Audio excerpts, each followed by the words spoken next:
If you talk to ordinary people, and elected politicians do so most days, they will tell you that women as a group need protection in law, and trans women also need protection. But these are not the same groups, and this was recognised in the Equality Act when it was legislated.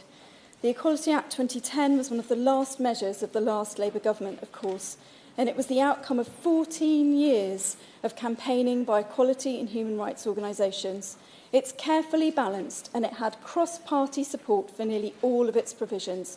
It's something we can be rightly proud of as a country, and it's a law that protects against sex discrimination and against transgender discrimination separately, because these are not the same thing. We know that 1 in 4 women will experience domestic abuse in her lifetime. 2 women a week are killed by a current or former partner. 41% of women provide care for their children, grandchildren, to older and disabled people, compared to 25% of men. Around 90% of single parents are women. Men are almost twice as likely to be a manager, director, or senior official than women, and only a third of MPs are women, despite us making up over 51% of the UK's population. Because of these and other differences in men and women's lives, we need to be able to monitor sex discrimination and provide for the needs of women and girls, particularly when they are most vulnerable. The Equality Act is the law that allows for this, but it is confusion within and about the Equality Act that has led to the toxic debate where people have become terrified to even talk about women's rights. But not all people. And since I started speaking up about this, I've had so many women and men write to me to say thank you, and many who've written to say that they're frightened to speak up for women's rights.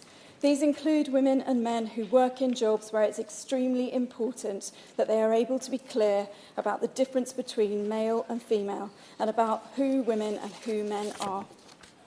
These can be jobs that involve safeguarding children, head teachers, social workers.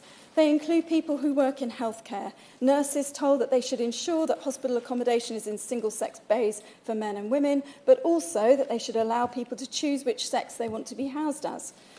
Women who work in domestic violence shelters, who are terrified of being sued or losing their jobs if they make clear that these are female-only spaces.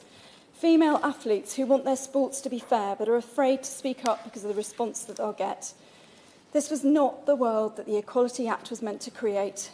It was meant to continue on from the Sex Discrimination Act to ensure that men and women are treated equally, while single-sex services, sports associations and charities could be safeguarded.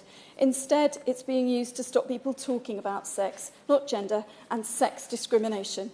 The Equality Act also meant to ensure that organisations should treat trans people fairly and with sensitivity, as employees and customers.